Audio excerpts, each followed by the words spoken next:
अध्यक्ष जी, पंजाब चुनाव के बारे में जानना चाहेंगे। पंजाब में चुनाव हो रहा है और वहाँ के प्रत्याशियों की लिस्ट जारी हो चुकी है हमारी।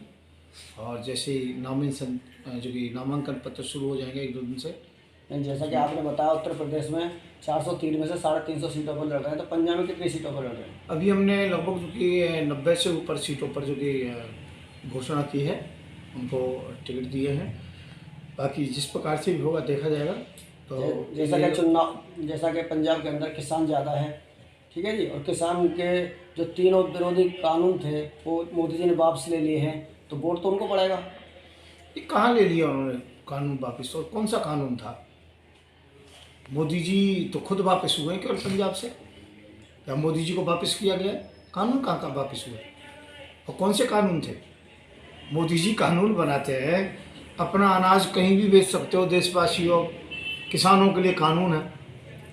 अब आप ही बताइए, जो आपका जिसने लुधियाना में अनाज पैदा किया है तो वो क्या बम्बई बेचने जाएगा?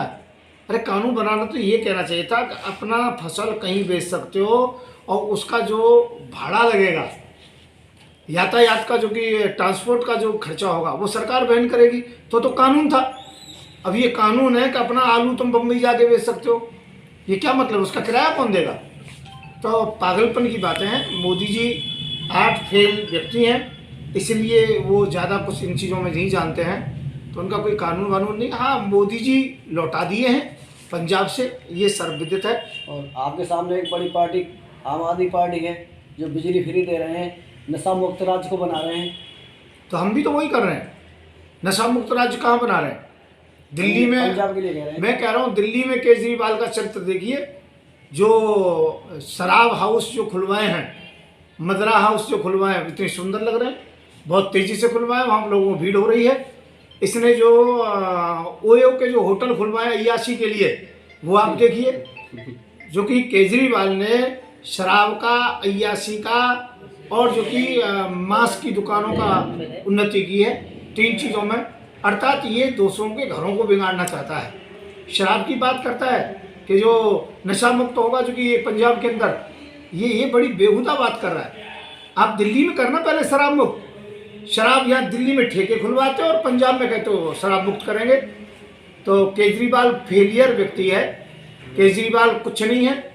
रहा बिजली की बात है, पानी की बात है, तो ये तो हम भी देंगे, हम 400 यूनिट बिजली फ्री देंगे और पानी भी फ्री देंगे, हर चीज़ हम फ्री दे रहे हैं, उसमें दिक्कत क्या है, परेशानी क्या है? परंतु केजरीवाल अभी कुछ भी नहीं दे पा रहे हैं। दिल्ली में से शराबबंदी बंद करिए यदि ये करना है तो, परंतु तुम दिल्ली में से शराब नहीं बंद कर रहे हो, तो केजरीवाल से हम भारी पड़ेंगे। केजरीवाल को हम वहाँ पर एक पार्टी और रह जाती है जी, कांग्रेस जो बड़ी पार्टी है, इससे भी आपको मुकाबला करना है। देखो, हम विपक्ष में, हम तो सबसे मुकाबला करेंगे, एक से थोड़ी। हम तो महारथी हैं, और महारथी से हमारे तो बीजेपी विरोध में है, बहुजन समाज पार्टी विरोध में है, वहाँ पर आम आदमी पार्टी विरोध में, कांग्रेस, हमारे तो सब विरोध में लगे हुए हैं। तो आपके ऐसे क्या मुद्दे होंगे जो जनता आपको वोट देगी और नहीं देगी? हम बेटी के जन्म से लेकर के और बेटी की शादी तक 1500 रुपये महीने बच्चियों के खाते में डालेंगे। हम किसानों को बीज, खाद और कृषि यंत्र आधे रेट में देंगे। किसानों का कर्जा माफ करेंगे, टैक्सी चालकों का, ऑटो का कर्जा माफ करेंगे। हम लोग गैस सिलेंडर 300 रुपये का देंगे। हर घर में 400 यूनिट बिजली फ्री देंगे। हम हर हाथ में काम देंगे, हर युवा को रोजगार देंगे। हम महंगाई को कम करेंगे, और जितने भी किसान हैं उनके खेत में जो बिजली के खंभे खड़े हैं, हर खंभे पर कुछ ना कुछ एक विशेष हम उसका किराया देंगे हर किसान को। तो हमारे मुद्दे ये हैं, हम विकास की बातें करते हैं और हम केजरीवाल से उन सबसे ज़्यादा विकास करके दिखाएंगे। अच्छा, जो वोटर देता है, उस वोटर के लिए क्या देंगे आप?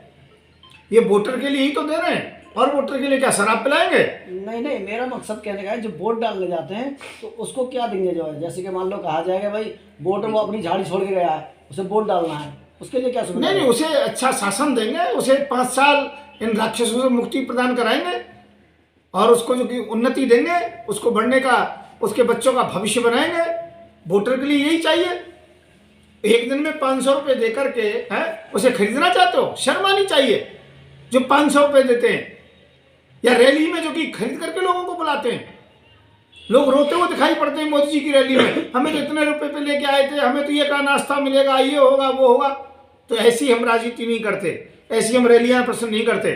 हम पसंद करते पाक साफ गांधीवादी नीति। पैदल चलेंगे, अपने अपने घर से सब पराठे बांध करके लाइए, चाल लाइए, खुद खाइए और हमें भी खिलाइए। दूसरा क्या है, बिल्कुल जो कि सत्याग्रह करिए, भूखे रहिए, आदर्श समाज बनाइए।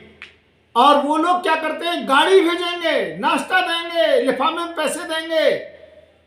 ये पागलपन की बातें छोड़ो। अभी से भ्रष्टाचार कर रहे हो तो आगे क्या करोगे? हम आदर्शवादी नेता हैं, हम आदर्शवादी राजनीति जो भी करते हैं। हम किसी प्रकार से गलत रास्ते पर नहीं चलते और न चलने देंगे। जनता से कहूँगा, देश की जनता से, वो किसी प्रकार से आदर्श को जो कि अपनाएं और महंगाई को दूर भगाएं, अच्छे व्यक्ति को जिताएं। और जो गलत व्यक्ति हैं, जो देश के अंतर्गत में संप्रदाय का जहर जो कि फैला रहे हैं, फ्री की बातें कर रहे हैं, उन लोगों को नकारें। हम रोजगार देंगे। आपको कौन से समुदाय का वोट ज़्यादा मिलेगा? समुदाय हमें तो सभी का, भारतीय समुदाय का सबसे बड़ा वोट मिलेगा। भारतीय समुदाय हमारे साथ है। उस भारतीय समुदाय में हिंदू, मुस्लिम, सिख, ईसाई सभी हैं, सभी जाति के लोग हैं। तो हमें तो भारतीय समुदाय का ज़्यादा वोट मिलेगा। और जो बीजेपी से परेशान है, वो बीजेपी के लोग हमें वोट देंगे ज़्यादातर। जो बीजेपी से परेशान हो गए, बीजेपी के झूठे वायदों से परेशान हो गए हैं, वो लोग हमसे संपर्क कर रहे हैं और हमें वोट देंगे, इसमें कोई शंका नहीं। धन्यवाद, नमस्कार सबको।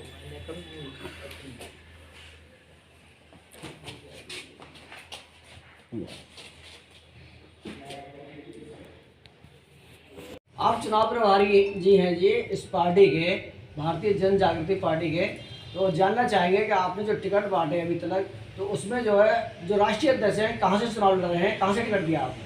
जी, सबसे पहले मैं दस्तक न्यूज़ चैनल के पत्रकारों का हार्दिक स्वागत और वंदन करता हूँ। और आपको मालूम होना चाहिए कि हमारी पार्टी उत्तर प्रदेश में 80 विधानसभा में टिकट बांट चुकी है। पहले चरण के मतदान में बांट चुकी है और दूसरे चरण का मतदान के लिए अभी टिकटें जारी इशू हो रही हैं। और हमारी पार्टी सेकुलर बेसिस पे काम कर रही है और शिक्षा, सुरक्षा, चिकित्सा कर रही है, किसानों का लोन माफ़ कर रही है, बेटियों के लिए जन्म से लेकर उनके शादी तक 1500 रुपये दे रही है। और इसी के उपलक्ष्य में हमारी पार्टी ने राष्ट्रीय अध्यक्ष माननीय संत श्री युवराज जी को 322 गोरखपुर विधानसभा से प्रत्याशी चुना हुआ है। मैं गोरखपुर की जनता से अनुरोध करता हूं कि हमारे राष्ट्रीय अध्यक्ष संत युवराज जी को भारी मतों से विजयी बनाएं तथा गैस सिलेंडर पर मोहर लगाएं, जिससे कि पार्टी का विकास करेगी। उत्तर प्रदेश में राष्ट्रीय अध्यक्ष संत युवराज जी विकास की एक नींव डालेंगे। हिंदू, मुस्लिम, सिख, ईसाई एकता का परचम लहराएंगे। उत्तर प्रदेश का सीएम पद के उम्मीदवार घोषित किया है और आपके जो राष्ट्रीय अध्यक्ष हैं गोरखपुर से चुनाव लड़ रहे हैं, आप कुछ बोलना चाहेंगे? हाँ, मैं जो है गोरखपुर की जनता से आह्वान करना चाहता हूँ, हाथ जोड़ के प्रार्थना करना चाहता हूँ कि हमारे संत युवराज जी को, राष्ट्रीय अध्यक्ष जी को भारी मतों से विजय बनाए और योगी जी को परास्त करके हमारे संत युवराज जी को, राष्ट्रीय अध्यक्ष जी को कामयाब बनाए। तो आपने जैसे कहा है बड़े आराम से कि हमें कामयाब बनाए, तो जनता योगी जी को वोट क्यों नहीं देगी जी?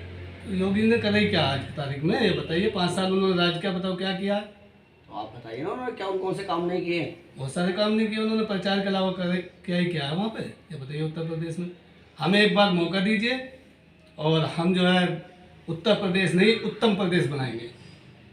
बहुत सुंदर। आपको घोषित किया है गोरखपुर सीट से, तो आप वहाँ से चुनाव लड़ने जा रहे हैं, तो आपके वहाँ पे किस तरीके के मुद्दे रहेंगे, किस तरीके के आपके विचार रहेंगे, जनता जानना चाहिए।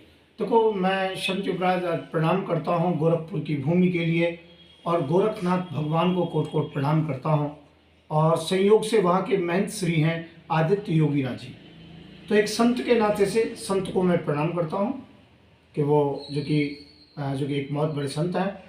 परंतु मैं आ रहा हूँ और पहला आशीर्वाद मुझे गोरखनाथ मंदिर से ही लेना है और मैं आ रहा हूँ योगी जी को हराने के लिए, आदित्य योगीनाथ जी को हराने के लिए आ रहा हूँ कि योगी जी ने देश के अंतर्गत में और प्रदेश के अंतर्गत में केवल तुष्टीकरण की राजनीति की है, हिंदू मुसलमानों को डिवाइडेशन करने की राजनीति की है।